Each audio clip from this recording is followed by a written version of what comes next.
చంద్రగ్రహణం ఏ రాశుల్లో సంభవిస్తుంది, దానివల్ల ఏ రాశుల మీద ఎలాంటి ప్రభావం ఉంది? మంచి ప్రశ్న వేశారండి. ఈ చంద్రగ్రహణము 7/9/2025 రాత్రి 9:57 ప్రారంభమై మర్నాడు అంటే 8వ తారీఖు రాత్రి 8వ తారీఖు ఎర్లీ మార్నింగ్ 1:26 సమాప్తి అవుతుంది. ఈ చంద్రగ్రహణం ఈసారి కుంభరాశిలో ఏర్పడుతోంది, కుంభరాశిలో సంభవిస్తోంది. కాబట్టి ఈ యొక్క చంద్రగ్రహణం దీంట్లో మెయిన్గా అంటే గ్రహ గోచారం అని ఉంటుందన్నమాట.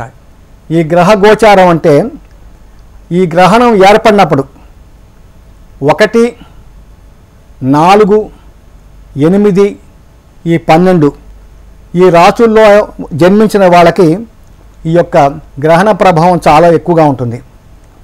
ముఖ్యంగా ఈ చంద్రగ్రహణం కుంభరాశిలో ఏర్పడుతోంది కాబట్టి ఈ కుంభరాశి వాళ్ళకి ఈ గ్రహణం ఏర్పడిన 6 మాసాల దాకా దీని ప్రభావం ఉంటుందన్నమాట.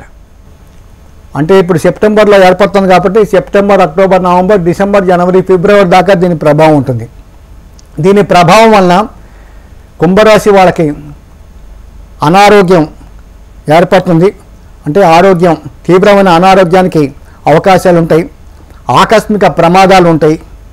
ముఖ్యంగా చంద్రుడు మన శరీరంలో మనసుని కంట్రోల్ చేస్తాడు కాబట్టి ఆ మనఃకారకుడు ఈ కుంభరాశి వాళ్ళకి మానసిక వ్యధ చాలా ఉంటుందన్నమాట. ఏ పని వాళ్ళకి జరగదు. అలాగే ఈ కుటుంబ సభ్యులతోనూ బంధుమిత్రులతోనూ కూడా వాళ్ళకి తీవ్రమైనటువంటి ఈ భేదాభిప్రాయాలు ఏర్పడటానికి అవకాశాలు కూడా చాలా ఉంటాయి.